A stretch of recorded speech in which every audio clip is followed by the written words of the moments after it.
Asalaamu calaykum waraxmatullaahi wabarakaatu. Kusoo dhowow daawade barnaamijkeenii taxanaha inoo ahaa ee dhimashadii caddeed qaybtiisii 12aad.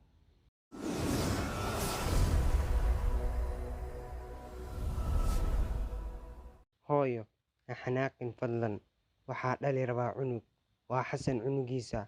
Waxaynu doonaynay inaynu ku imaano England kuuna sheegno wax kasta, laakiin hadda ma awoodin. Waan jeclahay, wuxuuna doonayay inuu i guursado.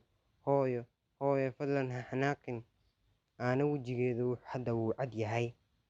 Ku dhowaad 1 daqiiqo waxba ma dhihin. Waxayna doonaysay in ay oyso, laakiin ma samaynin. Ugu dambeyntii ayay dhahday, muxuu cunugan la kulmi doonaa? Saaro waxay fiirisay gacmaheeda. Waxna hooyo, waxaan weydiiyey Mudane Jeng wax ku saabsan taas. Ma i dilayaan, waad aragtaa, sababtoo ah waxaa dhali rabaa cunug. Ma dilayaan hooyo iyo cunugeeda. Taasi waa sharciga, laakiin Xasan ma caawinayso. Aana waxay maqashay cod, waxayna fiirisay iridda. Dhagayso Saara, waxay u dhahday si degdeg ah. Inta uu dhakhtarka imaanin. Ma xanaaqsani. Waan ku jeclahay Saaro, dabcan, laakiin dhagayso. Waxaan la hadlayaa sargaal dambibaare Casiis. Mar labaad maanta. Waxaan u malaynayaa in uu ku caawinayo. Sidoo kale, Xasanna wuu caawin doonaa. Marka ha cabsanin fadlan. Iriddii ayaa la furay.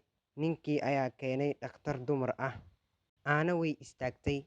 Waxayna soo qaaday Saaro gacanteeda. Waan baxayaa hadda Sahra, laakiin ha cabsanin. Waad fiicnaan doontaa, waan hubaa. Cutubka 7. Subaxii xigay 4:30 subaxnimo. Aana waxay taagneed waddo yar hoteelka hortiisa. Way sugtay, kadib waxay maqashay gaari taagan gadaasha hoteelka. Gaariga albaabkiisa waa la furay waana la xiray. Waxay u sugtay si deggan. Kadib waxay fiirisay degaandega waddada. Nin ayaa u lugeynaya waddada, wuxuuna istaagay dukaan yar oo ku xigay. Ninka ma fiirinin, laakiin Ana ayaa fiirisay asiga, wayna u dhoola cadaysay. Waxay u lugeysay hoteelka. Waxay aaday jaranjarada kore. Waxayna garaacday albaabka ee qolka hurdada. Nin ayaa jawaabay, waa kuma? Waa aniga Steven, ayay dhahday. Aana haalaan. Fur albaabka fadlan. Waxaan doonayaa inaan kula hadlo. Iriddii waa la furay. Steven ayaa si deggan u fiiriyey Aana. Maxaad halkan ka samaynaysaa saacadan? Aana ayaa u soo gashay qolka.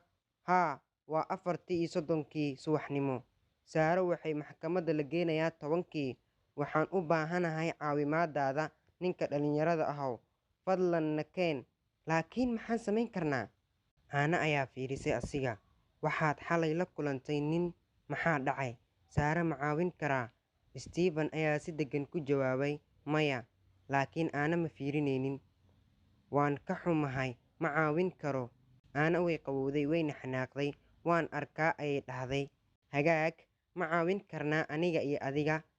Kadib ii sheeg, Steven, maxaa ka ogtahay wax ku saabsan Xasan? Xasan? Steven ayaa si xanaaq leh u dhahay, hagaag, waxaynu ku kulannay Australia. Saarana way raacday asiga. Ma jeclo, ma fahmayso, laakiin aniga waan fahmi karaa. Waa wiil taajir ah oo leh jir qurxoon. Wuxuu jecel yahay inuu ku ciyaaro gabdhaha, laakiin iyada ma jeclo. Xalqadeennii maanta intaas ayaan kusoo gabagabeynaynaa. Wassalaamu calaykum waraxmatullaahi wabarakaatu.